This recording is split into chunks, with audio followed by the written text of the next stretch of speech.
La deuxième partie consacrée aux nouveaux usages, nouvelles cibles, les solutions, les axes de mutualisation va être animée par David Jonglet. Donc David, est-ce que tu es parmi nous? Je suis là. Ok. L'esprit de David est ici. Parfait. Donc je te laisse la main donc jusqu'à la pause du déjeuner qui est fixée à 12h30 en théorie. Bon, voilà, je te passe la main avec un petit peu de retard, j'en suis désolé. À toi. J'ai juste partagé 2 slides pour introduire le sujet, mais pour aller très vite. Donc effectivement, ce matin, on a vu à travers l'introduction, notamment, et puis les présentations qui ont initié la première partie liée à la facilitation de l'accès aux données, finalement la convergence entre cette notion d'open data, d'infrastructure de données géographiques, qui donne lieu aujourd'hui notamment à la création d'infrastructures en lien direct avec la création de plateformes territoriales de données dans les territoires, quelles que soient leurs échelles. On s'est plutôt attardé précédemment sur l'amont, c'est-à-dire finalement comment sourcer, référencer, rechercher et exposer et accéder à des données. Là où dans cette partie, on va, excusez-moi, je voulais... On ne voit pas tes slides, David. Ouais, ça arrive, ça arrive. Oh. C'est pas très grave. Je vais arrêter le partage, c'est pas très grave. Là où dans la deuxième partie, on va s'attacher à 2 sujets qui sont complémentaires. Je vais essayer d'arrêter le partage. J'ai un petit souci. Donc le premier sujet, celui de la data visualisation, en fait, finalement, avoir la donnée, c'est bien, mais pouvoir l'exploiter à des fins, comme c'était dit en introduction. Peut-être, David, tu pourrais couper ta caméra pour économiser du flux. Ouais, mais j'ai l'impression qu'on a perdu David, en fait. Ouais. Je crois pas. Alors peut-être pour reprendre les propos de David, hein, l'ambition de l'atelier suivant, c'était d'aborder effectivement des cas, on va dire, d'usage de ces plateformes territoriales avec des nouveautés en termes de data visualisation, de rendre plus intelligibles les données géographiques ou ouvertes. Et on va avoir la chance d'avoir quelques démos assez concrètes de Géofit avec une nouvelle application et puis de IDEO-BFC sur 2 outils, RoGraph et MViewer. Et on aura ensuite un zoom plutôt sur toutes les problématiques innovant aussi d'usage de l'intelligence artificielle avec Marc Léaubé qui présentera plus globalement la stratégie du ministère dans ce domaine et les opportunités qui pourront s'en dégager pour les territoires et des cas un peu plus concrets avec une présentation de l'hygiène et de DAWIS. Voilà, est-ce que vous m'avez entendu? Je vais remplacer provisoirement David, qui, nous l'espérons, va nous rejoindre. Et je propose d'enchaîner tout de suite avec la présentation de Laurent Maire, qui peut prendre la main sur le partage du contenu. Oui, bonjour à tous. Merci David pour cette introduction très rapide, et du coup Élise pour avoir fait le job à sa place. Et puis merci à la FIGEO effectivement d'animer cet atelier. Donc je vais partager mon écran.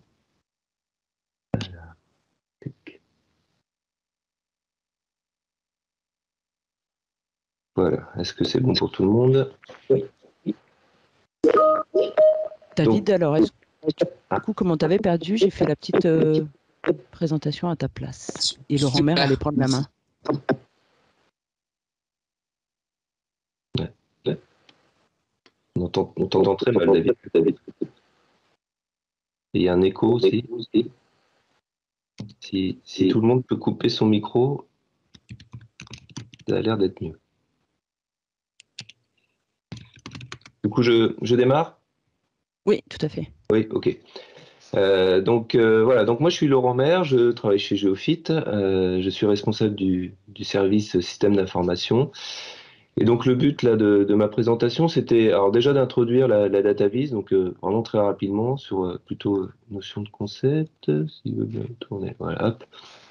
Donc la data vis, donc effectivement, c'est quelque chose qu'on voit de plus en plus au quotidien. On s'en rend pas forcément compte, mais la visualisation de données, on en a quand on regarde un journal, quand on regarde de la télévision, de plus en plus. On voit maintenant des choses qui sont beaucoup plus graphiques, beaucoup plus dynamiques. Donc l'objectif de la data vis, c'est de faire ressortir des informations. Donc effectivement, ces données aujourd'hui, avec la notion de big data, sont de plus en plus grosses, volumineuses, complexes. Donc on essaye de les représenter visuellement de façon un petit peu plus conviviale et de faire ressortir de ces données brutes, effectivement, toutes les informations qu'on souhaite. Donc la data vis, c'est pour éclaircir ou pour faire ressortir un phénomène en lui donnant un aspect plus ergonomique qu'un simple tableau, hein, ce qu'on pouvait faire avant avec un petit fichier Excel. C'est vrai qu'aujourd'hui, on a tellement de données, elles sont tellement complexes et croisées que ça devient compliqué, sans utiliser des outils dédiés, de faire ressortir les infos.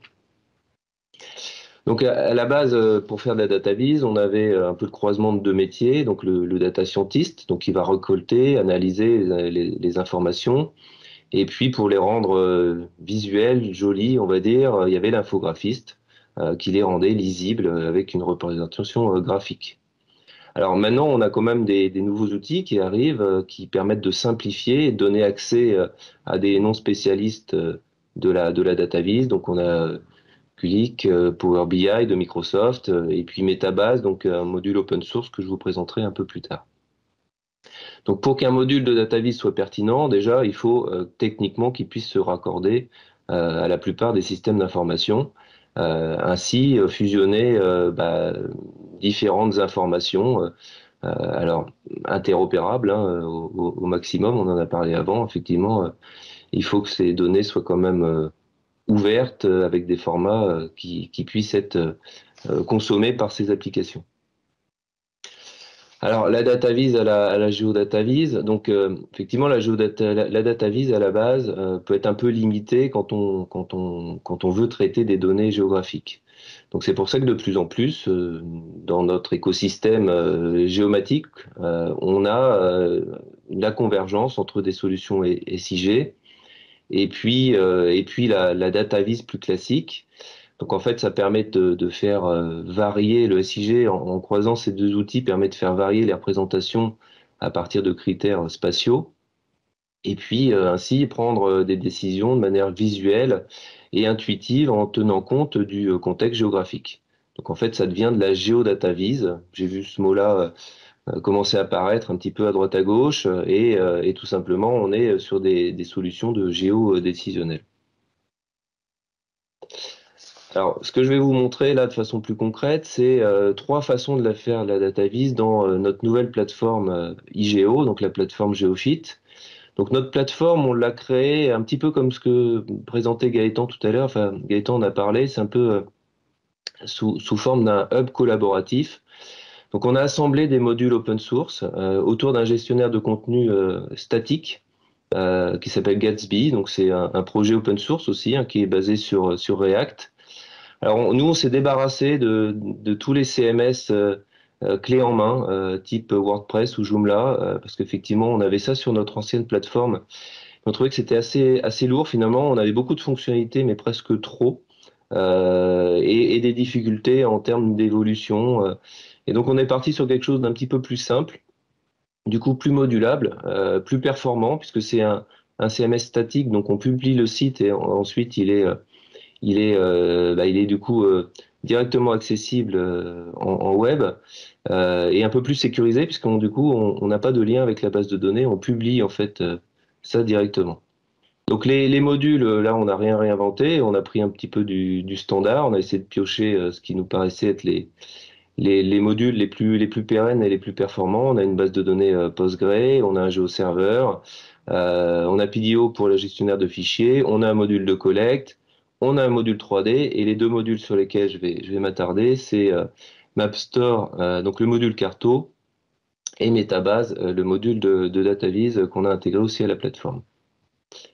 Alors, du coup, première approche un peu classique avec le module MapStore, donc c'est un SIG web assez complet qui permet, alors je vais faire une démo sous forme d'une vidéo pour respecter le temps, ça sera un petit peu mieux en termes de timing. Donc voilà l'interface Carto de MapStore. Donc la première façon d'intégrer de la data vis, c'est tout simplement directement dans l'interface Carto, d'aller sélectionner sous forme de widget et d'intégrer du graphique, du texte, des tableaux qui ensuite peut être directement positionné sur la carte. Donc ces petits widgets qu'on va mettre sont dynamiques. Là, on voit quand on bouge, on a tout qui se met à jour. Et voilà, on a quelque chose d'assez interactif. Et bon, finalement, on est sur du SIG un peu standard. Ça fait longtemps qu'on a des choses de ce type-là. Alors ça va assez vite. Deuxième solution sur MapStore, c'est des dashboards. Donc on peut créer des tableaux de bord en assemblant des composants sous forme de widgets avec des glissés-déposés. Et là aussi, c'est des choses qui sont dynamiques. Donc ça c'est pareil, c'est assez classique on va dire, mais là l'intérêt c'est que vraiment l'utilisateur assez facilement peut aller glisser, déposer et puis aller publier. Donc là voilà, on peut partager sous forme d'un URL le tableau de bord directement. Et troisième solution, toujours avec MapStore, bah, c'est de créer des GeoStories. Donc là aussi, on peut intégrer des composants sous forme de widgets permettant, donc ces GeoStories permettent de raconter une histoire. On va mettre des cartes, du contenu multimédia, et là aussi assez facilement à partir de widgets donc on va rajouter des sections, on va rajouter des petits composants, du multimédia, des cartes, des graphiques, et puis on va pouvoir comme ça aller déplacer les sections les unes au-dessus des autres. Et là, pareil, on peut aller publier aussi le dashboard qu'on a créé. Donc ça, c'était ce qui était possible de faire avec le module Carto MapStore. Ensuite, c'est vrai qu'on était finalement un petit peu limité en termes de visuel, ou en tout cas, on voulait avoir un module qui aille un petit peu plus loin dans l'adaptavis, un truc un peu plus dynamique, qui puisse s'interfacer aussi à d'autres bases de données, pas forcément cartographiques, puisque en fait, le MapStore se connecte à l'infrastructure locale et au géoserveur. Là, on voulait avoir un module qui aille un petit peu plus loin. Donc, on a trouvé le module Metabase, que je vais vous présenter aussi rapidement sous forme de petite vidéo.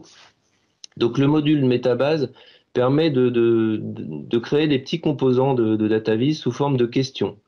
Donc, plus ou moins complexes. Là, je fais vraiment quelque chose de tout simple, c'est-à-dire que je vais aller chercher une table de données qui est soit dans mon infrastructure, soit qui a été moissonné ou qui est dans un autre IDG ou d'autres données, un base commerciale. Enfin, on peut imaginer plein de choses.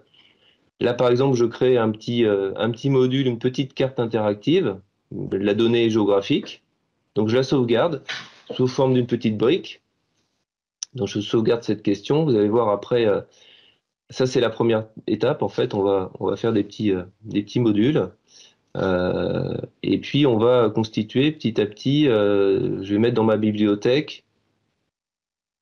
Donc là par exemple je vais chercher par essence, voilà, je voudrais un petit camembert. Là pareil je vais l'enregistrer. Je peux rajouter, on verra après, je peux rajouter aussi des filtres dynamiques. Donc c'est assez convivial, c'est assez facile à prendre en main, même pour un non-expert. Alors après il y a des modes un petit peu plus évolués. On peut aller faire des croisements entre tables. Là, par exemple, voilà, je prépare un tableau de données, donc je vais aller sélectionner et enlever des attributs que je souhaiterais pas voir apparaître ensuite dans mon petit module. Donc voilà, là j'ai un tableau un peu plus simple.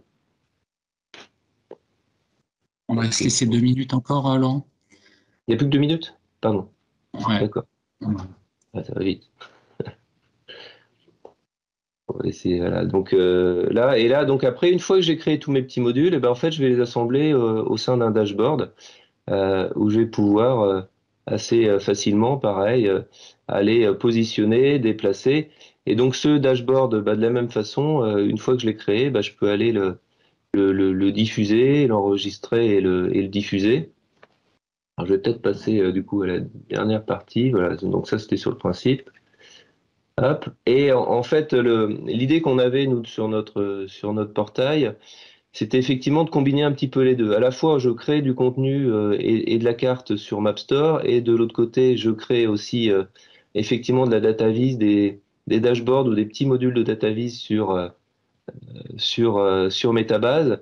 Et l'idée, c'est de pouvoir assez facilement, pour un administrateur, d'aller assembler ces deux données au sein de la plateforme sous forme d'une page web. Donc là, très rapidement, du coup, on voit, je peux, au travers de l'administration de la plateforme, aller créer une nouvelle page. Et puis, voilà, juste montrer. Donc là, par exemple, voilà, je crée en fait un nouveau menu qui va apparaître en haut dans le 1. Je rajoute du texte. Là, c'est pareil, hein, c'est un petit peu sur le même principe qu'une GeoStory, sauf que là, je crée en fait vraiment une page Internet. Et là aussi, par glisser-déposer, je mets du texte, je mets des images. Je vais rajouter, et c'est là que c'est intéressant, en plus de ça, je vais aller chercher du coup voilà, oui, du coup, c'est un peu toujours pareil. Donc là, je vais copier du texte. Mais ce qui est intéressant, je vais aussi pouvoir assembler sur cette page des modules, enfin en tout cas du contenu qui vient d'une carte que j'ai créée dans Metabase, ou bien des contenus qui viennent de MapStore, c'est-à-dire de la carte, par exemple, ici. Donc j'ai créé un contexte de carte, j'ai créé un petit dashboard dans Metabase, et tout ça, je vais l'assembler au sein d'une page, et je voulais juste arriver à la fin. Et je peux accélérer, hop, hop, hop. Et en fait, là, c'était, voilà. Et en fait, au final, on arrive du coup, ici, on est sur la plateforme. J'ai rajouté une nouvelle page que j'ai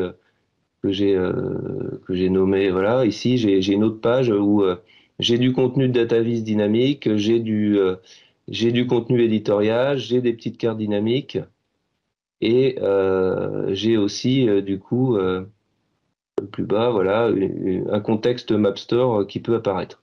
Donc ça, tout ça, c'est fait en quelques clics. Donc en gros, je crée du contenu Carto, je crée du contenu de DataVis, et je vais assembler tout ça sur ma plateforme en rajoutant du contenu multimédia. Hop. Voilà. Super, on va devoir Bon, s'arrêter là. Oui, c'était un peu rapide, je suis désolé, mais si vous avez des questions, n'hésitez pas. C'était bien illustratif. Bien illustratif, effectivement, de passer de ce qu'on a vu en début de matinée, c'est-à-dire le référencement et la diffusion de la donnée à effectivement une partie data visualisation. Donc, j'ai passé la parole à Jérôme Boutet qui va poursuivre sur notre approche, mais complémentaire et on va dire en partie similaire, côté IDEO BFC. Bonjour à tous, vous m'entendez bien? Oui, super, ouais, merci. Okay. Je vais désactiver ma caméra et partager mon écran. Donc, a priori, vous devez voir du coup ma présentation. Je confirme. Vous la voyez bien? Super. Donc effectivement, on va présenter en fait deux outils, deux solutions pour des usages variés. Donc d'un côté Rograph et de l'autre côté MViewer. Alors Rograph, c'est un framework libre conçu pour démocratiser la représentation graphique, mettre un peu la data vise accessible à tous. Et de l'autre côté, MViewer, qui est un visualiseur cartographique libre, hautement personnalisable, qui peut embarquer des librairies graphiques. Vous voyez, on vous présente un petit peu Char.js, qui est une librairie cartographique, mais aussi d'autres éléments. Donc on va commencer déjà un petit peu avec ce qu'on a fait avec Rograph. Donc nous, on a proposé d'intégrer Rograph, donc ce framework, directement intégré à notre catalogue. Comme on peut le voir sur notre page, on a une page là de prévisualisation d'une donnée. Et on voit les petits boutons Rograph. Et quand on clique dessus, en fait, l'utilisateur, ce qu'il voit, c'est que la solution Rograph va directement charger le tableur pour être préanalysé. Il y a des petites notions de contrôle. Là, on voit un petit message d'avertissement qui dit attention, vous avez vos données qui sont avec un séparateur point, veuillez les changer en point virgule, des petits éléments comme ça. L'utilisateur n'a plus qu'à descendre pour ensuite aller passer à la deuxième étape, donc du coup pour choisir un type de graphique qu'il souhaite représenter. Ensuite, il a juste à déplacer, en glisser-déposer les attributs qu'il veut représenter. Là, en l'occurrence, c'est l'attribut état U qu'il souhaite représenter. Ensuite, il n'a plus qu'à cliquer sur descendre pour que le graphique soit généré. Et enfin, la dernière étape, c'est une fois qu'il est satisfait de son graphique, eh ben, il peut l'exporter au format image. Donc RawGraph, c'est vraiment quelque chose de très simple à mettre en place. C'est vraiment accessible à tous, hein, sur notre plateforme. C'est vraiment le début, on va dire la première étape pour faire la représentation graphique. Ensuite, on va passer un petit peu à l'autre retour d'expérience qu'on voulait partager avec vous, donc MViewer. Donc MViewer, c'est un visualiseur cartographique générique, hautement personnalisable, avec plusieurs modes de visualisation, surtout pas mal d'interactivité, qui est assez simple d'utilisation, conçu sur des technologies. Donc, je ne vais pas faire la présentation de MViewer parce que d'autres gens l'ont fait bien mieux que moi. En l'occurrence, GeoBretagne, il y a aussi une page de présentation que je vous invite à consulter pour avoir cette présentation un petit peu globale de MViewer. Nous, ce qui nous intéressait, c'est que MViewer, effectivement, embarque quelques librairies graphiques, dont la librairie Chart.js. Ce qui permet, en fait, du coup, de le voir tout de suite en un résultat à l'écran, qui permet d'afficher, en fait, des graphiques à l'intérieur d'une visionneuse, en fait. Là, par exemple, on a l'utilisateur a cliqué sur une commune, ça a restitué un chiffre clé avec un petit logo et 2 petits graphiques. Et en fait, ces éléments-là, on peut les faire à partir de ce qu'on appelle de templates, donc des fichiers un petit peu de configuration quasiment prêts à l'emploi. Et c'est ça aussi qui nous a grandement intéressé, parce qu'en fait, on s'est basé sur un résultat, sur le retour d'expérience de GeoBretagne qui a en fait conçu une application pour favoriser et développer du coup l'utilisation de ces fameux templates. Donc, ils ont fait une application très simple aussi sur MViewer pour guider l'utilisateur pour choisir tel template qu'il voudrait pour utiliser par exemple un graphique en bas à droite avec un chiffre clé et 2 graphes, ou 2 graphes, ou 2 chiffres graphiques en bas ou à gauche, etc. etc. Donc, on le tenait aussi à les remercier pour ce gros travail de démocratisation qui, du coup, nous a permis de nous mettre le pied à l'étrier, entre guillemets, à la data visualisation. Ensuite, on avait aussi un autre besoin vis-à-vis d'un territoire, donc le parc naturel régional du Morvan, qui, du coup, avait son besoin, c'était d'avoir des mini-observatoires pour tout public avec quelques indicateurs. Et donc, ces quelques indicateurs, en fait, c'était une synthèse globale vis-à-vis du sujet à représenter, vis-à-vis de la visionneuse, en fait. Et ces synthèses globales, en fait, on a du coup inclus aussi des chiffres clés et des graphiques concernant les territoires directement à une page d'aide, en fait. C'est ce qu'on voit à l'écran. Et pour ça, du coup, il a fallu qu'on utilise, du coup, en complément de Chart.js, une autre chaîne de traitement dont on s'est basé sur aussi des logiciels libres, donc en l'occurrence le logiciel de traitement statistique qui s'appelle R, qui bénéficiait de nombreux greffons, de nombreuses librairies annexes de traitement et d'analyse. Donc la première qu'on a utilisée, c'est Tidyverse, qui démocratise et facilite grandement le traitement de la donnée. Il suffit en fait de lire un petit peu les documents, les tutoriaux et de voir un petit peu cette grammaire hein, qui est assez simple. Et aussi une autre librairie de graphique qui s'appelle iCharter, qui est un équivalent d'un passe-plat entre la librairie JavaScript iChart et R, qui aussi se base sur une grammaire qui est relativement simple à l'utilisation. Je vous présente un petit peu le flux de travail. Donc on a à la disposition des données, donc elles ont été déposées. Une cartographie simple a été faite par le parc naturel régional du Morvan. Ensuite, on a complété avec eux, du coup, on a créé un flux de travail avec R, donc on a permis d'apporter les données, de faire les traitements avec Tidyverse, d'en faire l'analyse, ensuite de refaire la présentation avec iCharter, ce qui a du coup permis de générer un export en format HTML, et ensuite que l'on a intégré directement dans cette fameuse page aide de l'application cartographique. Et en fait, tout ça permet de voir les éléments qu'on a vus tout à l'heure. Donc le petit retour d'expérience qu'on a par rapport à ces deux solutions, mais un RawGraph, c'est une solution avec une interface conviviale qu'on a francisée. Le public cible, c'est vraiment pour tous. Il suffit de jouer un petit peu avec l'interface pour produire des graphes. Donc pour le moment, cette RawGraph s'appuie sur des données tabulaires librement consultables, donc des CSV, pas des formats propriétaires comme l'Excel par exemple. L'efficacité, on peut dire que l'application tourne dans son périmètre, mais ne permet pas des calculs complexes. Et son potentiel de développement, pour le moment, on va être en tente de retour d'expérience d'utilisateur, voire pour intégrer de nouveaux graphes complétés à l'offre qu'on propose actuellement.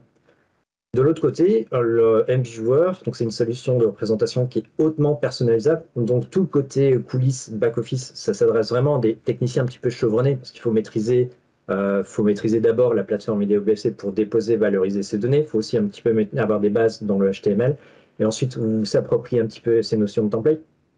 Donc, effectivement, il faut être un petit peu motivé. Mais par contre, le côté front, l'affichage, il est vraiment à tous et on voit le résultat qui était assez simple. Donc, le besoin pour les solutions, c'est effectivement d'être formé et on accompagne un petit peu du coup, les territoires. L'efficacité, comme on l'a vu tout à l'heure avec la chaîne de traitement qu'on a mis en place, la capacité de réponse, elle peut s'adapter à des besoins assez fins. Ce qu'on fait, c'est qu'on ne retient pas ce qu'on fait. En fait, on met à disposition du coup le flux de travail sous R. Les gens peuvent du coup l'utiliser dans leur environnement bureautique. Ça, c'est intéressant aussi. Pour les potentiels de développement, effectivement, il faut qu'on essaie de simplifier un petit peu le traitement. Parce que là, pour le moment, on a deux librairies graphiques. On essaiera de voir comment on peut simplifier pour se baser qu'uniquement sur Char.js. Donc ça, on en réfléchira avec d'autres plateformes qui aussi ont ces besoins de data viz. Après, effectivement, comme c'est une solution, on va dire, sur couture, c'est pas scalable. On peut pas s'adresser à nos 200 EPCI avec des solutions de ce type-là. Et pour le moment, comme c'est aussi encore un traitement, un export de fichiers qu'on met quelque part sur la plateforme, ça ne s'adresse pas à des données fraîches qui vont être mises à jour toutes les semaines et absolument pas du temps réel non plus. Donc voilà. Ce qui était aussi important dans ce retour d'expérience, c'était de vraiment présenter le cercle vertueux. On voit qu'on a développé des capacités par rapport aux utilisateurs et au territoire à partir de différents travaux existants. Nous, on s'est inspiré déjà, on a récupéré tout ce qu'a fait GeoBretagne sur les templates, sur InViewer. On a apporté notre petite patte sur la capacité de traitement. Et après, du coup, le PNR s'est vraiment approprié tout ça. Donc, on voit que c'est vraiment pour favoriser la création et le développement d'applications cartographiques, de diffuser des données, de les outiller, de valoriser et de responsabiliser ces territoires. Donc, on a fait un petit exemple sur le PNR que je vous laisse vous découvrir à tête reposée, entre guillemets. Il y en a d'autres, puisque du coup, les observateurs, c'est une vingtaine de cartes qui vont arriver sur le site du parc. Voilà, je vous remercie de votre attention. Vous avez mon adresse mail, vous pouvez contacter la FIGEO pour en savoir un peu plus. Je vous ai remis aussi un petit peu les liens de ressources, si vous voulez un petit peu du coup présenter, voir un petit peu l'ensemble de ces ressources en ligne. Et je vous remercie de votre attention. Ouais, merci beaucoup, Jérôme. Merci aussi pour avoir rattrapé le retard qui était dû à mon fait. Donc voilà, ce qu'on a vu là dans cette première sous-partie du deuxième pilier de cette journée, c'est que la carte n'est plus forcément centrale et qu'elle apporte du contexte et des éléments aussi de langage, je dirais, commun, mais qu'on voit qu'on a besoin finalement de communiquer différemment, tant à travers la présentation de Geofit que celle d'IDEO-BFC. Finalement, on accompagne la carte de graphes où on publie finalement dans des sites ou des pages web, et la carte est un élément d'information comme un autre pour mieux décider où apporter de l'information à la communauté. Donc dans la deuxième sous-partie, on va adresser finalement le sujet de l'intelligence artificielle. C'est vrai que la géomatique hérite d'une très grande culture et d'une grande variété de champs d'analyse, sur les rasters, sur les vecteurs en 2D, en 3D, sur la topologie, qu'aujourd'hui on accède finalement à d'autres typologies de librairies de traitement de la donnée et d'analyse, que ces librairies sont intégrées maintenant dans les infrastructures de données pour permettre finalement deux grands champs d'application, et on va voir les deux. Un champ directement appliqué finalement aux usages sur la donnée qui a été référencée et diffusée, comme on l'a vu dans la première partie, donc plutôt pour produire des produits d'information, de la connaissance ou de l'intelligence, ou et donc l'intelligence artificielle permet d'accélérer en automatisant un certain nombre de tâches. Et puis un deuxième sous-ensemble qui est l'usage finalement de cette intelligence artificielle dans nos outils pour être plus performants. Et on aura cette présentation qui conclura cette sous-partie par Dawiz sur la partie catalogue. Donc je vais laisser la main à Marc Léaubé qui va nous présenter en quelques mots la stratégie nationale de l'intelligence artificielle et sa déclinaison dans les territoires. Marc, je te laisse la parole. Merci de m'inviter à cet atelier de la FIGEO. je ne vais pas vous parler d'informations géographiques. Moi, je suis un cartographe, je le prouve, j'ai toujours mon crayon, parce que j'ai commencé comme ça. Et donc, l'objectif de cette présentation, c'est tout simplement de vous expliquer qu'on a 40 millions d'euros à investir et qu'on aimerait bien avoir l'aide des participants dans les régions. Donc, merci. Diapo suivante, s'il te plaît. Donc, on se place dans la stratégie nationale IA. Donc là, tu peux appuyer en rafale, je ne sais pas qui a la souris. Donc, on a dans cette stratégie 729 millions d'euros dédiés à l'intelligence artificielle. IA embarqué, IA de confiance, essentiellement véhicules autonomes. 172 millions plus 500 millions d'euros pour la recherche, création de chaires, de licences en IA, etc.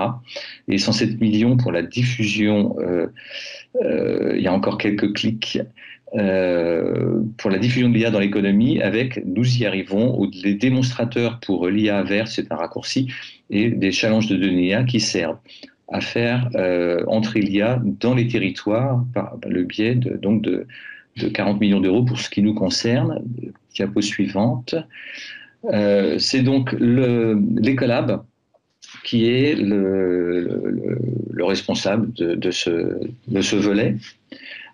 Donc l'idée, c'est de l'IA dans les territoires par l'intermédiaire de démonstrateurs, c'est-à-dire c'est quelque chose, pour ceux qui connaissent, c'est TRL 6 ou 7, c'est pas encore complètement clair. Donc quelque chose qui va jusqu'au niveau du prototype en conditions réelles, mais qui peut être un peu moins avancé, et au service donc de la transition écologique. Donc pour ceux qui connaissent ces choses-là, c'est du programme d'investissement d'avenir 4e du nom, et le financement sera à 3/3 entre la collectivité qui va être porteuse de projet, c'est donc ces cas d'usage à elle qui compte, l'entreprise qui a la compétence et l'État. Diapo suivante. Voilà. Donc, pour vous expliquer comment ça marche, depuis le plan de relance, il y a une volée d'appels à projets, d'appels à manifestations d'intérêt divers et variés, et qui fait que tout le monde nous dit c'est quand même très lourd et il y en a assez. Donc, on a essayé de voir comment être le moins coûteux en temps aux différents acteurs qui sont visés.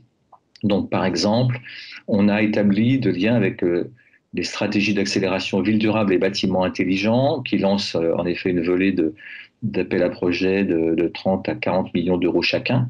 Et le dernier en date qui nous intéresse le plus, c'est un appel à projets sur les territoires intelligents qui permet de mobiliser essentiellement de la donnée. Je n'y ai pas encore vu d'IA pour le moment, mais c'est pas complètement terminé. Ensuite, on a fait le tour des territoires, donc on a mis quelques acteurs. Et c'est parce qu'on a rencontré la FIGEO que la FIGEO nous a invités à présenter ce sujet-là. L'idée, c'est, et après les autres, vous les lisez comme moi, l'idée c'est de savoir quel est le niveau du possible, comment les collectivités en particulier envisagent l'IA, quelle est leur expérience, quelles sont leurs attentes, leur appétence, etc.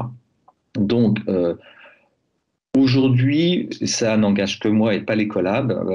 Pour l'instant, je pense qu'il y a un niveau de maturité et surtout un niveau d'être prêt à partir en IA au niveau des collectivités qui justifient qu'on lance un appel à projet. Il y a de la matière, il y a des besoins, il y a des idées. On parlera de ça dans la diapo d'ensuite, mais pour terminer le calendrier, il faut qu'on organise avec la Caisse des dépôts, c'est-à-dire la Banque des territoires pour le marketing. Faut qu'on décide et qu'on voit comment on va avancer. Est-ce qu'il y aura 2 vagues d'appels à projets? Est-ce qu'il y aura un premier niveau de maturation, puis un second niveau de mise en œuvre? Enfin, oui, il y a tout un tas de techniques bancaires, administratives qu'il faut décider. Puis il y aura un groupe de travail pour définir le cahier des charges, sachant qu'on en a déjà beaucoup discuté avec les interconnectés, puis les métropoles que nous sommes en train d'interviewer. Et puis, on pense publier l'appel à projet en mai jusqu'en octobre, ou peut-être plus. On commence à avoir des échos qui nous disent que ça va être trop court sinon, parce que le principal message qu'on a reçu à la fois des entreprises et des territoires, c'est qu'il faut avoir des groupements. Et c'est ça qui peut intéresser aussi beaucoup les entreprises qui sont ici et les territoires qui sont ici. C'est-à-dire que ce que nous entendons, c'est qu'il faut voir à travers les différentes couches du millefeuille administratif dans un territoire donné, parce que les choses fonctionnent quand même plutôt comme ça. Donc ça, la source est bretonne. Il y a aussi les entreprises qui nous disent qu'il faut des groupements entre les entreprises numériques, les entreprises qui sont habituées à faire les travaux concrets, parce qu'on va se placer, nous, dans des cas d'usage très concrets. Et donc, c'est un peu tout ça qu'il va falloir monter. Et monter des groupements, c'est long, en particulier pour les collectivités qui doivent faire voter les différents concepts. Diapo suivante. Donc, les cas d'usage, avec un point d'interrogation, c'est pas du tout verrouillé, on n'a pas commencé le groupe de travail. Néanmoins, on a entendu pas mal de monde.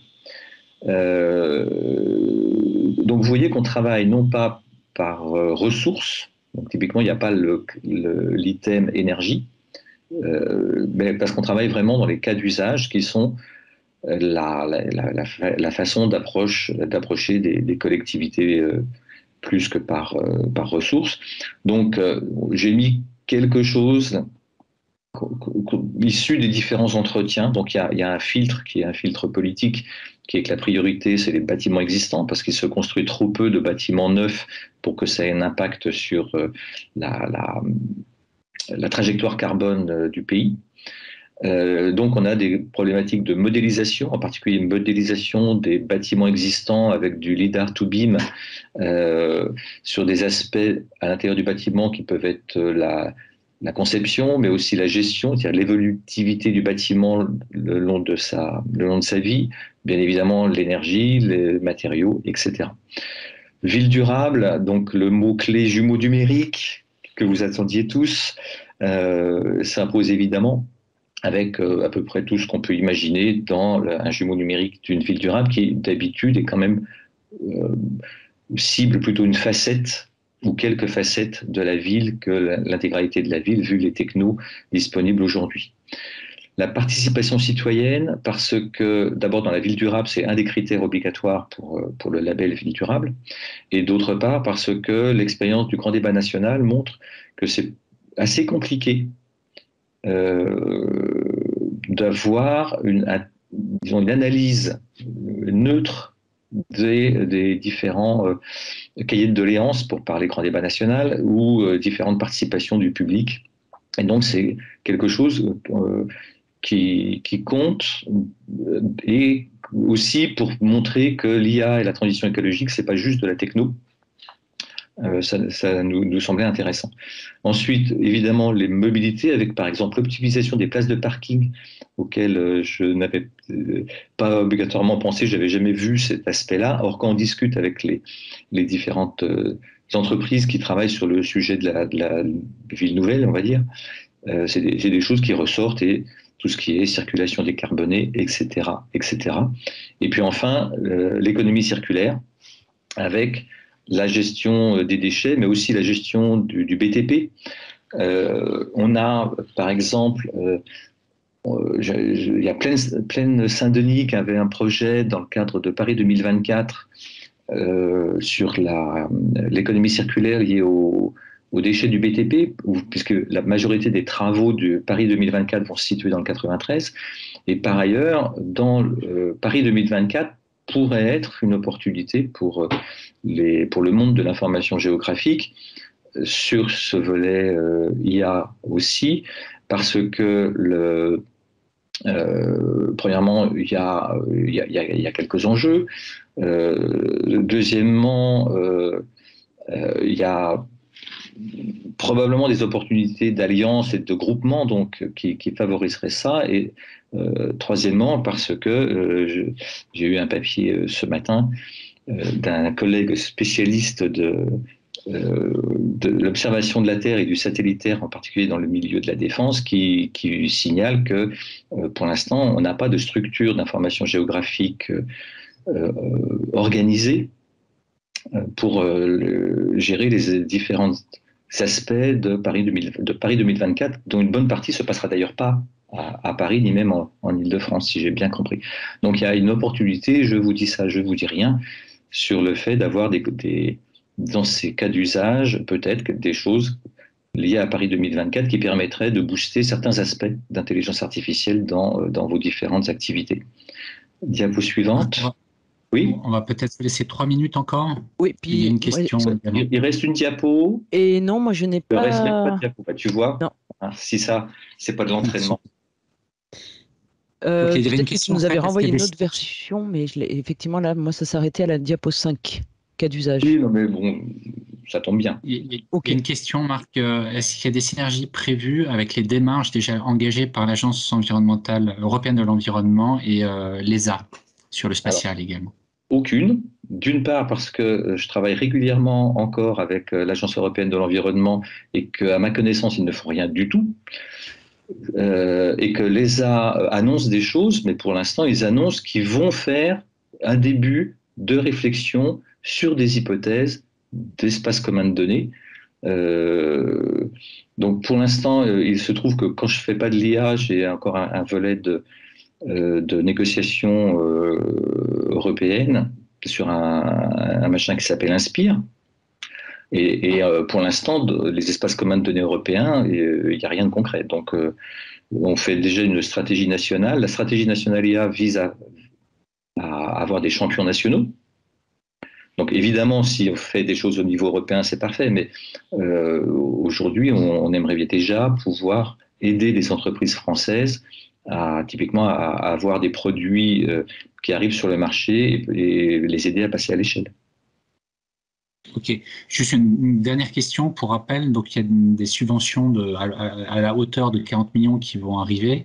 À peu près à quel moment et à quel public? C'était juste pour conclure. Donc clairement, on parle à tout le monde. J'ai pas cité les entreprises délégataires de services publics qui sont du service public. Donc pour l'instant, nous on n'a pas de cible. C'est le groupe de travail qui permettra de dire est-ce qu'il faut prioriser? A priori oui, parce que sinon c'est trop large dans la transition écologique. Après, nous, on publiera un cahier des charges et puis ça sera aux collectivités ou aux entreprises qui ont des projets d'arriver à se rencontrer. Et il n'est pas impossible que nous jouions à l'Ecolab le rôle de marieur entre des entreprises qui auraient des solutions et des collectivités qui chercheraient des solutions. C'est ce que fait la Commission européenne sur un appel à projet en ce moment sur les Testing and Experimentation Facilities. Donc c'est complètement légal d'aider ceux qui ont les problèmes et ceux qui ont les solutions à se rencontrer. Et je n'étais pas au courant de l'appel à projet où CLS a répondu, mais pour l'instant, au niveau politique et technique, je n'ai rien. Donc je suis preneur si vous avez des infos de cet appel à projet. Ok, merci Marc pour ta contribution. On va ensuite laisser la parole à Raphaël Hainaut de l'IGN qui va nous présenter les travaux naissants, si je puis m'exprimer, au sein de l'IGN sur l'intégration de l'IA dans vos processus. Je vous laisse la parole. Oui, bonjour à tous. Je suis donc Raphaël Hainaut de l'IGN. Donc je vais effectivement parler de l'IA et des communs numériques à l'IGN. D'abord, quelques éléments de contexte avant de rentrer dans le vif du sujet. L'IGN est confronté à de nombreux défis et c'est ce qui a amené le nouveau directeur général, Sébastien Soriano, donc directeur général depuis le 1er janvier 2021. C'est ce qui l'a amené à proposer donc une nouvelle ligne stratégique, ce qu'il a appelé une nouvelle boussole qui est articulée en 3 axes. Donc je ne vais pas rentrer dans les détails de tous les défis auxquels l'Institut est confronté, peut-être simplement rappeler le changement de paradigme, hein, avec énormément d'acteurs dorénavant compétents et très compétents en information géographique, avec les acteurs privés, les plateformes régionales, etc. L'omniprésence des géants du numérique et les conséquences aussi s'agissant de la souveraineté numérique, le modèle économique de l'IGN, alors de la gratuité d'une grande partie de ces données, et le déluge des données d'observation de la Terre. Donc ça, c'est une partie, hein, des défis qui secouent un petit peu l'Institut. Je peux aussi citer les grands enjeux globaux auxquels on est tous confrontés, comme le changement climatique, hein, notamment. Donc dans ce contexte, en fait, la nouvelle boussole de l'IGN est résumée ainsi, hein, l'IGN se doit d'outiller la nation pour comprendre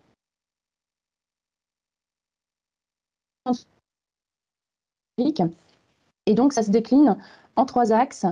D'abord, l'IGN cartographe de l'Anthropocène ou observateur du territoire national en continu, observateur du territoire, hein, sous le coup des changements climatiques.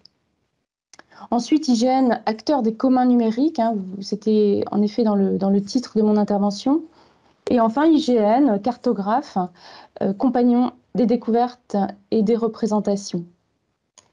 Alors, sur cette planche, hein, on a une illustration de ce nouveau positionnement que je ne vais pas détailler, mais que vous pourrez regarder plus en détail si vous le souhaitez, hein, dans le lien que j'ai laissé donc en haut à gauche de la planche. Donc là, le temps est compté. Je vais me rapprocher quand même du sujet qui est annoncé dans le titre. Alors d'abord, l'IA, l'intelligence artificielle. Donc pourquoi et comment on en fait à l'IGN? Parce que devenir, comme on l'a annoncé, le cartographe de l'Anthropocène ou l'observateur du territoire national en continu, cela inclut la publication régulière tous les 1 à 3 ans de cartes sur un nombre limité d'enjeux écologiques comme la forêt, l'artificialisation des sols, le potentiel de biodiversité, etc. Et parce que être le cartographe de l'Anthropocène, c'est par exemple piloter le programme national de données 3D LIDAR HD ou le référentiel national d'occupation des sols. Donc ces 2 projets, le projet LIDAR et le projet OCS, hein, parce qu'il s'agit de données de référence à produire à l'échelle de tout le territoire dans un calendrier serré et à des coûts maîtrisés contraints, ces 2 projets sont extrêmement ambitieux et ont donc amené l'IGN à se transformer, notamment via un recours plus conséquent à la sous-traitance, mais surtout à automatiser ces chaînes de traitement en y amenant des techniques d'intelligence artificielle. Donc la révolution de l'apprentissage profond, hein, du deep learning, ça permet en effet d'automatiser l'extraction d'informations sur des données d'observation du territoire, hein, comme les images aériennes et spatiales, les données optiques, radar ou sur le LIDAR, sans compter d'autres sources d'observation, hein, qui ont été évoquées en introduction de cette séquence. Donc l'enjeu pour l'IGN, ce n'est pas seulement d'automatiser l'extraction d'informations pour réduire le travail des opérateurs, qui, dans le processus classique, hein, détourne de façon schématique, détourne manuellement les objets d'intérêt sur des images. Donc l'enjeu, ce n'est pas seulement d'automatiser ce travail, mais c'est aussi de généraliser des problèmes qui sont complexes à formaliser et que les nouveaux outils de l'intelligence artificielle permettent de traiter de manière beaucoup plus efficace. Donc je parle de généralisation spatiale parce que les référentiels produits doivent porter sur tous les paysages français, donc avec le défi des nouveaux objets cartographiques dans chaque nouveau paysage. Et on parle aussi de généralisation temporelle parce qu'on va devoir faire tourner des méthodes sur des images de 2022, mais aussi sur des images de 2019, de 2015, etc. Donc aujourd'hui, hein, dans l'état actuel de l'état de l'art, pour l'IGN, l'IA, ça sert à fournir une information géographique socle de qualité qu'on envisage bien sûr d'enrichir éventuellement par des interactions manuelles. Alors, pour capitaliser sur les efforts qu'on a déjà consacrés à la prise en main de l'intelligence artificielle sur les 2 projets que j'ai évoqués, le projet LIDAR et le projet OCS, et pour anticiper les besoins à venir, l'IGN a travaillé l'an passé, en 2021, sur une feuille de route de l'intelligence artificielle qui est dorénavant terminée, publique, et qui est mise en œuvre sous le pilotage de mon collègue Mathieu Porte. Alors, cette feuille de route, elle a 3 grands objectifs que je vais détailler. Mais avant ça, je voudrais donner l'orientation d'ensemble de la feuille de route, c'est démocratiser l'intelligence artificielle. Alors, démocratiser pourquoi? Eh bien, pour éviter la concentration du savoir chez quelques experts seulement, pour instaurer un climat de confiance, pour autoriser le débat également et se donner les moyens de faire des choix dans les techniques et dans les modalités de déploiement. Notamment, j'en reparlerai tout à l'heure, social.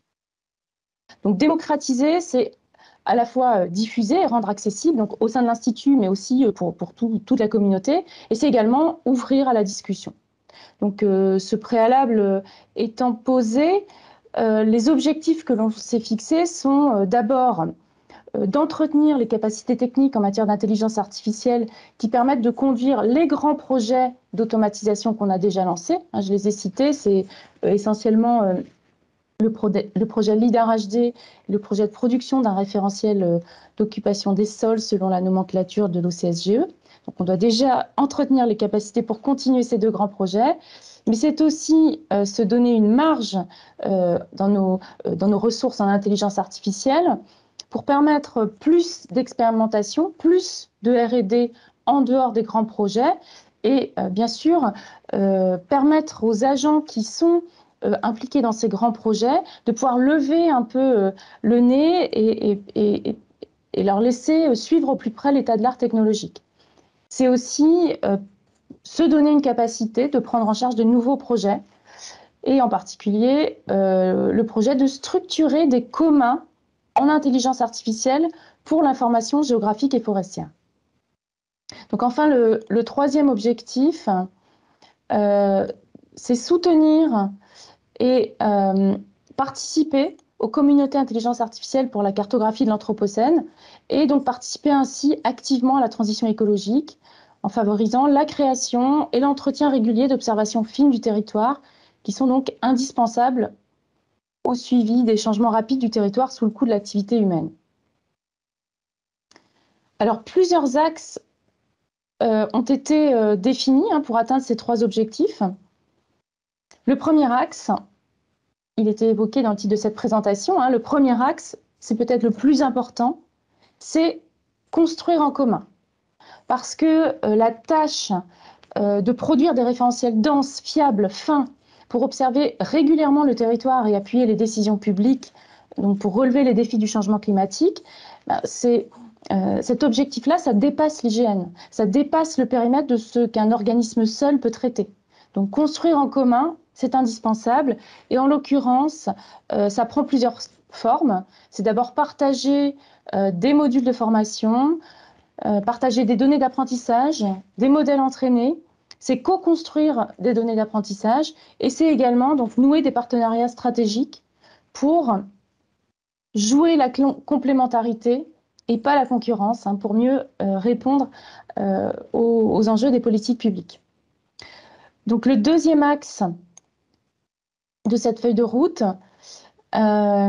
c'est rendre accessible l'IA à tous les niveaux. C'est l'axe qui outille cette ambition que je viens d'évoquer, de démocratiser l'intelligence artificielle. Et ça va se concrétiser par le développement de l'offre de formation initiale et professionnelle en intelligence artificielle. Et donc au niveau de l'IGN, ça se matérialise par la création et l'animation d'une communauté de pratique IA à l'IGN, avec un espace de discussion interne qui est déjà lancé pour tous ceux que le sujet intéresse. et un espace interne plus expert pour échanger sur des bonnes pratiques des projets en cours, et puis un forum externe façon un petit peu géoréseau. Donc, le troisième axe porte sur les conditions de ressources que l'on doit créer et entretenir pour atteindre les 3 objectifs que j'ai cités.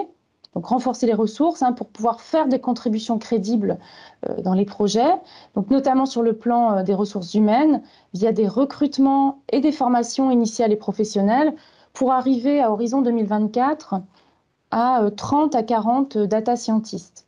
Et puis c'est aussi un volet sur les infrastructures numériques dont on doit se doter ou auxquelles on peut accéder pour atteindre les objectifs. L'axe, on a ce 4e axe, mettre en débat et réguler socialement et écologiquement le déploiement de l'IA. D'abord, on s'engage à évaluer de manière systématique et pour tous les projets, de façon transparente, le coût énergétique, le coût écologique de l'intelligence artificielle. On s'engage également à mesurer régulièrement l'impact de l'intelligence artificielle sur la qualité des données que l'on produit avec ces processus automatisés et sur la productivité également.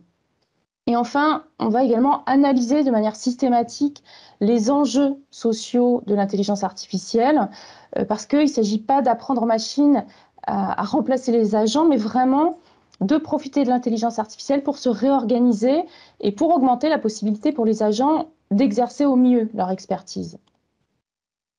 Alors, le dernier axe de cette feuille de route, ça concerne plus précisément le périmètre technique et scientifique que l'IGN considère en intelligence artificielle. Vous savez qu'il est très vaste. Donc il y a certains sujets qui intéressent particulièrement l'IGN et qui vont faire du coup l'objet d'une veille renforcée et de travaux de R&D avec 4 points principaux. D'abord sur les capacités de généralisation automatique, également sur les sujets d'architecture ou de modèles compacts. On va essayer de travailler sur des modèles plus petits que ce que proposent les GAFA, par exemple, qui ont des millions de modèles qui permettent un petit peu de tout faire. On va profiter de connaître la donnée en entrée, la nature des sources d'observation qu'on exploite pour travailler sur des modèles plus spécifiques et donc avoir une IA plus sobre. On aimerait aussi travailler sur une IA qui ne prend pas seulement des images en entrée, mais aussi des vecteurs. Et puis, on a un axe très important sur l'optimisation de la création de données d'apprentissage et de validation. Donc voilà, j'en ai terminé. Peut-être juste pour récapituler. Donc l'IGN promeut la production et l'entretien de référentiels de données fiables et précises donc, pour observer les impacts du changement climatique en soutien aux politiques publiques. Et pour atteindre cet objectif, d'abord, on mise sur la philosophie des communs pour démultiplier notre action en complémentarité donc avec tous les acteurs de l'écosystème. Et on investit dans les technologies d'intelligence artificielle pour automatiser la production de ces données. Et donc, dans ce volet intelligence artificielle qui est décrit donc, à l'IGN par cette feuille de route que j'ai évoquée, on s'appuie également sur cette démarche des communs. Voilà, je vous remercie pour votre attention.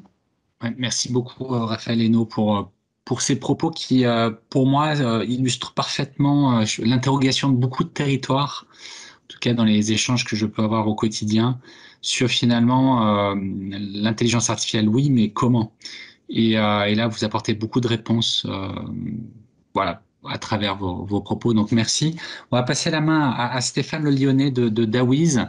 Alors là, on va explorer un autre champ de l'IA, c'est l'IA, et on va reboucler d'ailleurs sur la première partie de cette matinée, c'est-à-dire sur le fait d'aller référencer finalement les données d'un système, où on va utiliser l'IA non pas pour produire forcément de la donnée ou des applications, mais pour sourcer l'ensemble des données d'un système d'information. Donc Stéphane, je te laisse la main.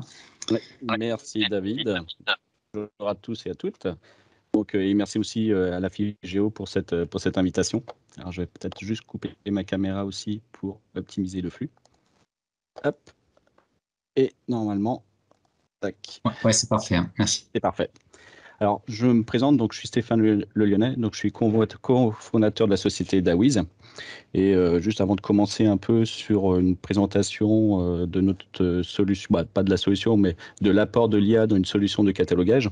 Alors, quelques mots sur Dawiz. Alors, nous sommes éditeurs d'une plateforme APIfiée et servicialisée de catalogage et de cartographie globale des données. C'est-à-dire qu'on va aller cartographier aussi bien des données métiers dans des applications métiers, que ce soit des données géographiques ou des données bureautiques.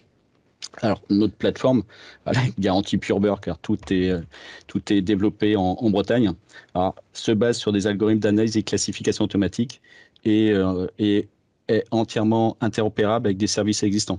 C'est-à-dire qu'on va travailler aussi bien avec des solutions d'Esri comme Argis Hub, avec des solutions comme le catalogue d'Isogeo, avec qui on travaille aussi étroitement, avec des catalogues open data comme ODS ou des plateformes qui se basent aussi sur l'open source comme le DataFair qui est utilisé par l'ADEME. Et on est aussi interfacé avec des solutions d'atomisation. Alors, un peu de contexte avant de démarrer. Donc, à savoir, comme le présente une étude de l'IDC, actuellement, on s'oriente sur une dimension de la data énorme, c'est-à-dire qu'on va probablement atteindre les 175 États-octets, effectivement, d'ici 2025. Et ce qui est intéressant de savoir, c'est qu'il n'y a que moins de 0,5% de ces données qui sont actuellement analysées. Autre constat, c'est que les données non structurées représentent en moyenne entre 80 et 85% de toutes les données des organisations. Et des quelques ratios, c'est-à-dire un data scientist passe plus de la moitié de son temps, c'est-à-dire environ 60% de son temps, uniquement à chercher, à nettoyer, à organiser les données. Et j'ai mis aussi en contexte des éléments qui sont aussi à prendre en considération, c'est-à-dire le coût moyen d'une attaque en France actuellement qui est estimé à environ 800 000 €. Et je reprends aussi sur l'amende de la CNIL dans le cadre de non-respect du RGPD qui peut aller jusqu'à 4% du CA. Alors, quelques rappels entre qu'est-ce qu'une donnée structurée et non structurée. Donc, les données structurées, ce sont généralement les données qu'on va retrouver dans des bases de données ou des fichiers structurés. Alors, comme je l'expliquais, en fait, ces données-là représentent environ 20% de toutes les données de l'organisation, mais elles sont généralement associées à des métadonnées techniques difficilement interprétables. C'est-à-dire qu'on va retrouver des noms de champs, des noms de tables qui sont assez techniques et difficilement interprétables par l'homme. Donc, et généralement, ce sont des informations qui ont une centralisation du stockage. Et une donnée non structurée, généralement, ce seront des données qu'on va retrouver dans des fichiers, dans des emails, dans des images. Ce sont des données qui sont les plus représentées parce que c'est celles-ci qu'on va retrouver dans 80% de toutes les données d'organisation et généralement impossible à qualifier car très peu de métadonnées disponibles. C'est-à-dire qu'on va retrouver des tailles, des dates, on peut retrouver des gestions de droits associés, tout ce qui est ACL. Et généralement, on est aussi sur un stockage disparate et éclaté. J'ai rajouté cette slide-là, c'est un peu pour imager un peu mes propos et vous montrer le delta entre l'estimation et la réalité des possessions. Alors, je suis parti sur un sujet d'actualité, sur une expérimentation et sur une étude qui est sortie la semaine dernière, qui a été portée entre autres par l'ADEME, où effectivement il y a eu 6 home organisers qui ont participé auprès de 21 foyers volontairement pour les aider au désencombrement de leur logement. Et en faisant leur accompagnement, ils se sont aperçus que les personnes, typiquement, si on prend le nombre de chaussures, estimaient qu'ils avaient en moyenne 19 paires de chaussures et qu'en fait, la réalité, c'est qu'ils avaient le double. C'est-à-dire que dans la moyenne, on était à 37 paires de chaussures à disposition des foyers. Et ce qui est intéressant, c'est que nous, on a fait la même chose l'année dernière, en fait, de notre côté. C'est auprès de nos clients, en fait, on a demandé aussi, on est parti sur un exemple très, très concret qui était la possession des RIB, donc des relevés d'identité bancaire. Et on a fait exactement la même chose, c'est-à-dire qu'on leur a demandé, pour vous, combien de sources de données stockent des informations bancaires, dont des RIB. Et on était sur une vingtaine d'audits qu'on a réalisés. En moyenne, on était sur 5. Et suite à un audit par un outil de data discovery qui se base sur nos algorithmes, on s'est aperçu qu'il y avait une trentaine de sources qui stockaient les RIB auprès de nos clients. Donc on voit effectivement qu'il y a un vrai delta entre l'estimation et la réalité des possessions, alors, aussi bien des données de chaussures, mais aussi bien sur les données numériques au sein d'un système d'information. L'enjeu et le rôle de l'IA en fait dans dans les organisations et entre autres dans des problématiques de gouvernance de la donnée. Alors, il y a 3 enjeux chez nous. En fait, il y a l'enjeu de la data-driven strategy, c'est-à-dire qu'effectivement, l'enjeu actuellement, c'est permettre à les organisations d'exploiter et de valoriser les données non exploitées actuellement, c'est-à-dire non connues, et donc pour les rendre utiles et utilisables. Et on s'aperçoit que effectivement, le volume des données, ce que j'expliquais en amont, augmente plus vite que les capacités des organisations à les traiter. C'est-à-dire effectivement, on a de plus en plus de volume et en parallèle, on n'a pas forcément le nombre de ressources en interne qui va évoluer. D'où l'utilisation de l'IA qu'on fait nous-mêmes, c'est-à-dire qu'effectivement, qui va permettre d'avoir une connaissance exhaustive de ces données, que ce soit des données structurées, non structurées, et quel que soit le support, c'est-à-dire quelle que soit l'application ou le support numérique qui va permettre de stocker l'information.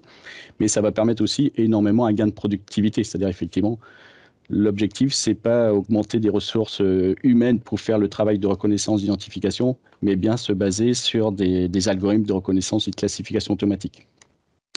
Un autre enjeu, en fait, ça va être aussi sur la partie mise en conformité, cybersécurité, parce qu'effectivement, on peut utiliser l'IA sur cet aspect de découverte de la donnée et permettre aussi de leur classification automatique par leur niveau de sensibilité, de confidentialité. Ce qui va permettre effectivement de traiter des aspects de cybersécurité.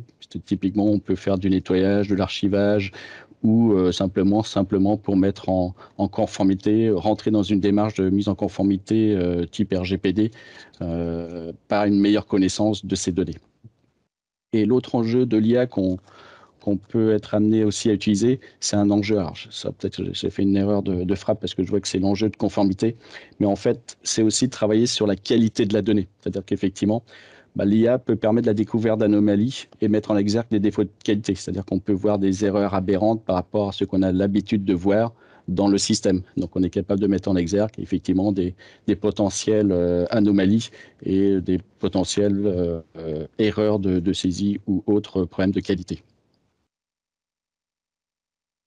Concrètement, si je vous montre un exemple d'IA intégré dans un data catalogue. Alors, sur la partie gauche, c'est un exemple de data catalogue, alors là, qui est basé sur le nôtre, sur notre savoir-faire, sur lequel, comme j'expliquais tout à l'heure, nous, on va venir se brancher sur des systèmes d'information, que ce soit sur des données métiers, données biométriques, données géographiques, sur des API, sur des pages de travail, sur des serveurs de fichiers, sur des messageries, sur des bases de données.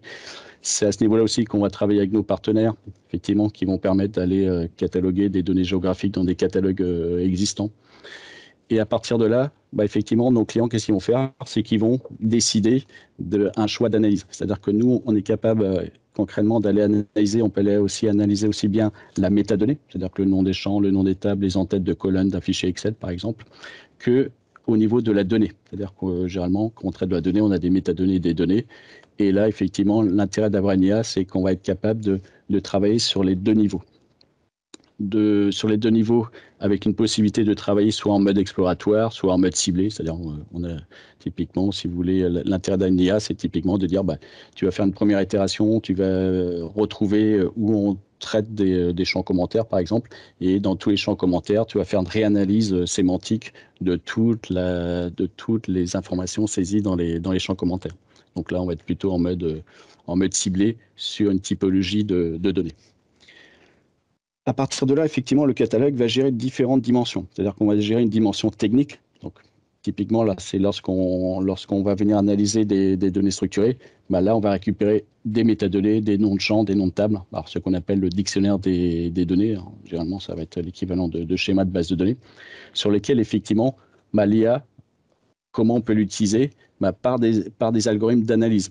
Typiquement, nous, on utilise des algorithmes qui vont permettre de normaliser et de rendre compréhensibles tous les noms de champs, tous les noms de tables qui sont audités. Ce qui nous permet, comme dans l'exemple que je montre à l'écran, de dire qu'un ADR Key Effect, on va dire que l'algorithme va dire il y a 99% de chances que ça correspond à de l'adresse client facturation.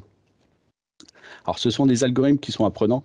Donc, dans le sens où, effectivement, si je prends l'autre cas que je donne, effectivement, si je prends un CA_HT, il faut que l'algorithme reconnaisse que c'est un chiffre d'affaires hors taxe et non un comice agricole de haut cours. Donc, pour ce faire, effectivement, on est obligé de prendre en considération le contexte des termes qu'on retrouve. Donc, ça, c'est ce que nous apporte l'IA sur des algorithmes d'analyse. À partir de là, le catalogue, l'intérêt, c'est aussi donner une vision métier des choses. C'est-à-dire, effectivement, si on s'arrête à la vision technique, on va retrouver que le schéma qui vont être normalisés, donc ça va permettre une première vision fonctionnelle. Mais l'intérêt aussi, c'est être capable on va dire, classifier ces données au regard de différents concepts. Donc, alors là, on parle de glossaire métier. Alors nous, on va un peu plus loin, c'est qu'on parle de thésaurus qui vont eux-mêmes se baser sur une approche d'ontologie. C'est-à-dire qu'on va utiliser aussi des algorithmes de classification qui vont permettre, au regard de toutes les analyses faites, on va dire, sur les noms de champs ou sur le contenu des fichiers, de venir faire une classification automatique au regard de concepts voulu, c'est-à-dire qu'on peut voir, dans l'exemple que je donne, on peut dire, voilà, on va prendre une vue RGPD de son patrimoine de données de telle manière à pouvoir classifier toutes ces données au regard des grandes catégories de données à caractère personnel. Mais un catalogue doit être capable aussi de classifier avec d'autres prismes de vue. Donc ça peut être un prisme de vue cyber, ça peut être, nos clients font aussi un prisme de vue GMET, c'est-à-dire que lorsqu'ils classifient toutes leurs données, au regard, le GMET est aussi en soi un thésaurus qui peut être aussi embarqué sous forme d'un glossaire dans l'application. Et pareil, c'est aussi une approche algorithmique, c'est-à-dire effectivement, si je prends l'analyse des données non structurées, Monsieur Andouille, il faut qu'il soit prioritairement taillé comme un nom de famille et non une injure. C'est-à-dire qu'effectivement, ça va pas être on n'a pas une approche d'indexation volontairement. Alors c'est ce qu'on faisait il y a quelques années, mais on avait beaucoup trop de faux positifs. Maintenant, on a préféré apporter de l'IA et apporter plutôt une approche algorithmique de telle manière à dire, voilà, Andouille, qu'est-ce que tu retrouves devant? Tu vas retrouver une civilité dans mon cas. Si c'est une civilité, tu vas plutôt dire que c'est un nom de famille et non une injure, tout simplement. Et l'autre approche qu'on apporte aussi sur un data catalogue, effectivement, c'est être capable aussi de partager la connaissance plus ouvertement. Et c'est cette vision un peu de publication de son catalogue vers l'ensemble des agents de l'organisation, voire travailler aussi sur de la publication avec d'autres plateformes, que ce soit dans des démarches privées ou open data, tout simplement. Est-ce que tu peux aller vers la conclusion, Stéphane? Oui. C'est ma dernière slide. Et concrètement, alors là, je vous montre deux petites copies d'écran, par exemple, de notre solution. Effectivement, on utilise de l'IA dans la reconnaissance et dans la classification. Et là, typiquement, ce que j'expliquais tout à l'heure, le AFADR livraison, effectivement, il a reconnu les acronymes, le voisinage des acronymes, il a retrouvé des mots existants d'un dictionnaire français et il reconstitue les éléments. Et l'autre algo, effectivement, comme je le montre en bas à droite, c'est l'algorithme de classification qui regarde des concepts. On va retrouver des concepts bancaires, des identifiants personnels, des informations liées aux thésaurus GMET. Et juste pour conclure, pourquoi nous, on a fait vraiment ce choix d'une approche algorithmique et non pas par une approche de big data qui est plutôt une approche de centralisation et d'indexation. Alors principalement, pour des raisons de sécurité et de coût, l'ensemble des données du SI ne se retrouveront jamais dans cette centralisation parce qu'on ne pourra jamais retrouver tout centralisé simplement pour des questions de sécurité. Et donc, seule une solution qui peut permettre d'aller comprendre les éléments directement dans les sources d'origine va permettre d'avoir une vue exhaustive de toutes les données. Et aussi, pour participer aussi à une démarche RSE, c'est-à-dire effectivement, l'indexation, on fait de la recopie de données. Et donc, nous, on a voulu vraiment éviter ça. Et c'est pour ça qu'on a fait plutôt une approche algorithmique, tout simplement, dans l'analyse. Alors là, j'ai été très, très, très vite. Merci. On est pile dans les temps. Merci beaucoup. C'était surtout aussi pour la conclusion qui boucle aussi avec les propos de l'IGN sur une IA sobre et une démarche. Et on voit que les principes d'architecture en fond, finalement, en toile de fond, sont très impactants potentiellement pour l'environnement. Et merci d'avoir fait ce choix de la sobriété. Je vais laisser la parole à Alice qui voulait conclure en 2 slides. Et merci à tous les présentateurs là, de cette seconde session. Merci David. Non, mais c'était simplement pour remercier l'ensemble des participants de ce matin, tous les intervenants. Simplement pour vous rappeler qu'on se retrouve donc à 14h, après cette petite pause de déjeuner, et qu'on abordera à cette occasion, encore avec cette volonté de mutualisation, de coproduction, des aspects à la fois de mutualisation autour de futurs projets géoplateformes, un point sur tout ce qui est interopérabilité entre données grâce à l'intervention d'Etalab, et puis un retour sur tout ce qui va être plus du collaboratif avec des partenaires Atlas Santé et Alcant autour de la plateforme Prodige, un retour dans le nord avec Géo de France, et puis on ira faire un petit tour en Occitanie avec la plateforme OpenIG. Voilà, et on conclura avec les perspectives autour de ce qu'évoquait Thomas Cotinet ce matin, de la montée en compétences et des mutualisations possibles autour des formations avec le ministère et donc Hélène Bégon. Voilà, donc j'en profite également pour vous remercier tous, que ce soit intervenants, animateurs, ça a été un gros travail d'équipe, donc vous étiez quand même plus de 200 inscrits et en moyenne une centaine de connexions simultanées. Donc un grand merci à tous et rendez-vous donc à 14h pour ceux qui souhaitent poursuivre ces échanges et ce tour d'horizon des problématiques autour des plateformes de données territoriales et nationales.